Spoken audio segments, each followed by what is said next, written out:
Hello again, everybody. I'm Tamir Moore. This is not an easy day for me because yesterday we lost a huge icon in the world of sport, Craig Sager, who had been battling leukemia for the past 3 years or so now, died yesterday, age 65, in Atlanta. Craig Sager, of course, was a long-time NBA sideline reporter, most notably for the NBA on TNT. Craig Sager loves sports. He loved it since he was a kid. And ever since he was young, he said, he always wanted to know what he wanted to do. He went to Wrigley Field back in 1959 when he was only 8 years old. And when he saw the Cubs play at Wrigley with the Ivy where he was sitting at, he knew he was hooked. Sager graduated from the University of Northwestern in 1973 with a degree in speech. He was Northwestern's mascot really for 3 years. Craig's father was named Al. His mother was named Coral. Following graduation from Northwestern, he worked for radio and television stations in Florida and Missouri. And Hank Aaron hit his 715 back in 1974, then breaking the all-time home run record that was set by Babe Ruth. Craig Sager was working for a Sarasota, Florida radio station at the time, was on the field amongst the craziest rush of fans and reporters if we got an interview with Hank Aaron. In the late 70s, after working in Florida originally, he moved to Kansas City. He did play-by-play / hosting for a number of events, including Royal Spring Training Game, Chief Preseason Game, and the Kansas City Kings on TV. Of course, the Kings obviously are now in Sacramento, but they were in Kansas City before they moved to California. Then in 1980, Craig Sager first joined the Turner family, first working for CNN, working their first ever live remote report from the 1980 baseball playoff. The following year, he joined CNN full-time. He was the host of a long-time CNN sports show, CNN Sports Tonight. Then in 1987, he began working for Turner Sports, working TBS's weekly show, The Court Sports Feed. 3 years later, he joined Turner Sports full-time, working the NBA, NFL football, actually. TNT did the Sunday Night Packers back in the 1990s before ESPN took it, and now, obviously, he's on NBC. He also worked golf, he also worked tennis, he also worked Major League Baseball and college basketball as well. For Turner and CBS, he worked the men's basketball tournament in March Madness. So Craig Sager covered a multitude of sports. And from 1990 up until this year, he worked on the NBA and TNT/NBA on TBS. So he was part of the NBA cover for nearly 30 years. And I think that he worked for TNT for 26 years. I think he worked for TBS for a few years beforehand. So around 28 years when you combine TNT and TBS. But listen, what set Craig Sager out for most is because he wore the fancy suit. The lilac, the purple, the black, the orange. He was vivacious. Craig Sager broke barriers in the sideline reporter job. Craig Sager wore the fancy suit. It looked disarming, but his straight, heartsy, down-folk interview style really struck a chord with people who watch, including me.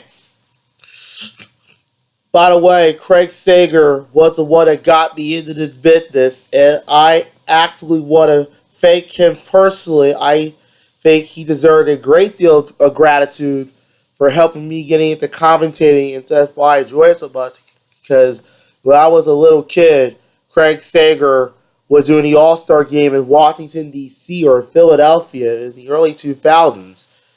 And Craig simply knew what he was doing. Craig is a professional, never comes unprepared. Craig Sager's there to have fun. He loves the NBA. Although he does all the other sports as well on the side, he is most associated with the NBA. No question about that. Craig Sager had 5 children from 2 marriages, including his son, Craig Jr., which we'll discuss more in a moment. It will become very important later. He also had Riley and Ryan and Krista as well. He was married to his wife Stacy for some years. He was married in the 80s and 90s as well also. Craig Sager, everything was fine. Everything was cool. When baseball got on TBS, he worked that. He did the Division Series and League Championship Series for a number of years. But then in 2014, while covering a Spurs Mavericks game, this was a couple days before the start of the play, Craig Sager felt not himself. And Craig Sager went to a Dallas hospital the next day after doing the game. Craig Sager felt some backstabbing, didn't feel like himself. Checked in the hospital, and he was diagnosed with leukemia. Now, Craig Sager, of course, will go on to miss the 2014 NBA playoff. He missed most of the next season as well. He received bone marrow transplants, 3 of them, and his son Craig Jr. actually provided one of those bone marrow transplants. And in March of last year, when he was at United Center for the Thunder and Bulls, that was his first game in almost a year. And obviously, Craig Sager was welcomed. That was a very special night that night. Betty the Bull gave him a jersey, and Craig Sager was back to where he belonged. This is where he made his living for so many years. And fans were so happy to see him back. But during that 2014-15 season, this was the only game that he ever worked. Because Craig Sager, his cancer wasn't in remission. He went back to the hospital, NBC Anderson Cancer Center, which is located in Houston, Texas. And Craig Sager was out. He missed the playoff for a second consecutive season in 2015.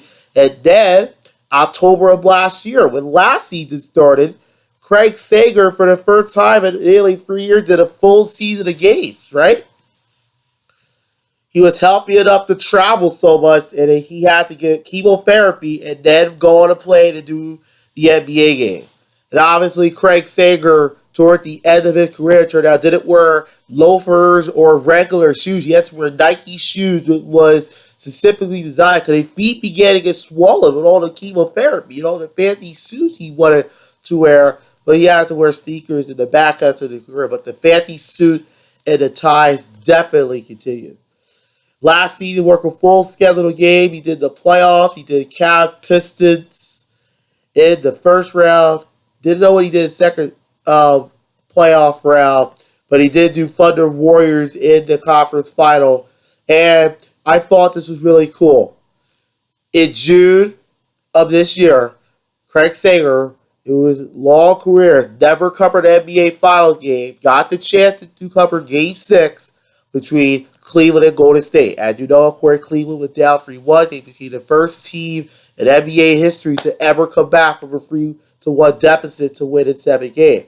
Craig Sager was in the middle of 8 consecutive days of chemotherapy at MD Anderson Cancer Center in Houston and a 5-day out in Florida. He smack scheduled the assignment. He worked with ESPN regular Doris Burke and LeBron James, who was interviewed by Craig Sager after the game. LeBron scored 40 points that game, said, "You wait 30 years without working a foul team. That doesn't make sense."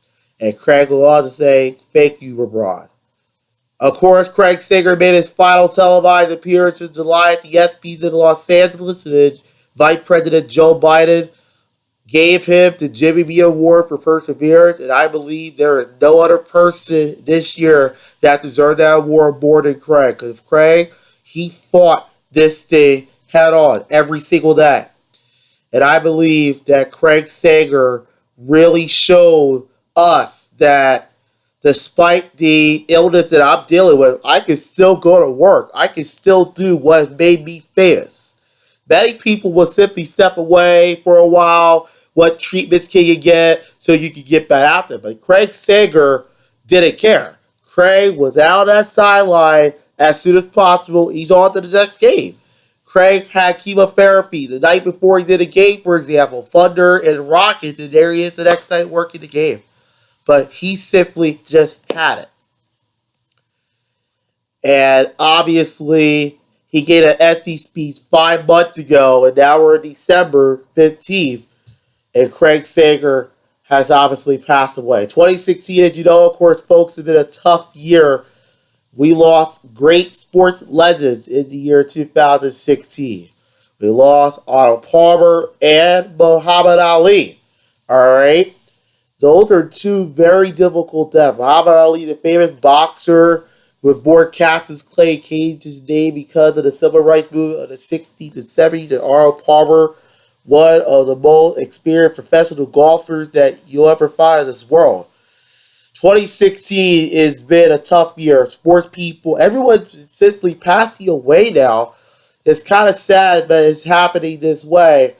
Hopefully 2017 will have a lot of sporting depth that we've had this year. There have been so many sports people that have passed away. We don't have time this evening to name them all. And this has really been a sad last 24 hours to 48 for me. This is a very special edition of the World of Sports with Tamir Moore. So the best of that in the beginning. I listened to the tribute that ESPN and TNT put together for him yesterday, and it was very well done. It was very well said. Craig Sager made a huge impact in all of our lives, and we will miss Craig Sager very terribly. But his spirit and his memory will live on forever. And I think that is the most important that we can take away, is that Craig Sager was here for a reason. He did a job for a reason. Craig Sager had fun at this job. And hopefully I'm not tearing up now, but Craig was simply one of the best people ever to do the NBA, in my opinion. Sorry, but it tears me up when I have to talk about someone dying. But Craig, we're going to miss you. You made a huge impact on the NBA, and in my opinion, there will never be another Craig Sager ever again. I'm sorry, but it's tough. Craig, we're going to miss you, and your spirit will live on in my heart, and for all of your colleagues who have worked with you or have watched you. Craig Sager, icon, sideline reporter, play-by-play announcer, and studio host, passed away dead at the age of 65. We started off this very special edition of the World of Sports with Tamir Moore with a look at Craig Sager. And Craig, rest in peace. You have no more pain. And Craig, hopefully in heaven, you can enjoy your work and maybe you can laugh at yourself. All right, moving on now to more happier, on a more lighter note. Tonight, the Sixers are going to honor Alvin Iverson, and the Sixers are going to induct him to their Wall of Fame this evening. Alvin Iverson, of course, is going to be in the building. The Sixers are hosting the Los Angeles Lakers, a telecast that you can find on Comcast Sportsnet and ESPN starting at 8 o'clock Eastern Time. I'll be doing the play-by-play of that game, and excited to do that. It's the game that I've had circled on my calendar for months. And I wanted to work this game because I've not worked a Sixers game. It's been a few years for me since I worked this Philadelphia Sixers game. So I just want to see Joel Embiid. And hopefully Embiid is going to be in the starting lineup tonight because Embiid did get hit in the nose. He had to go to the locker room on Wednesday night when the Sixers hosting Toronto. Again, the Sixers actually led, but turned out to lose because Toronto had a second half third. Wednesday night, but the first time this year that Jahlil Okafor and Joel Embiid were both playing and both starting. That's pretty important. Also, Ben Simmons, for those of you who've been following the Sixers lately, Ben Simmons' walking boot is off. That's good. Ben Simmons suffered a major knee injury during the Sixers' final practice back in September. Of course, he is expected to be out 4 to 6 months. He's been out for 3 months. He'll be out at least another month or 2 months. But Ben Simmons does lace him up and does play. That is going to be very, very exciting. Also tonight, we have the Mavericks and the Jazz. That's the second half of our doubleheader tonight. And this has been a very difficult day for me. And I've been sitting back and thinking about all the Craig Sager memories I have. And I remember one with his TNT fellow announcer, Kevin Harlan, told Craig that, hey, look at your suit, Craig. And Craig laughs and Kevin Harlan, who worked with Craig for so many years, they had a good battle. They had a good relationship. And finally, on this episode, let's talk about the Eagles real quick. They're at Baltimore on Sunday. The Eagles are 5-8, even though they're still mathematically in the playoffs. Their chances are not very good.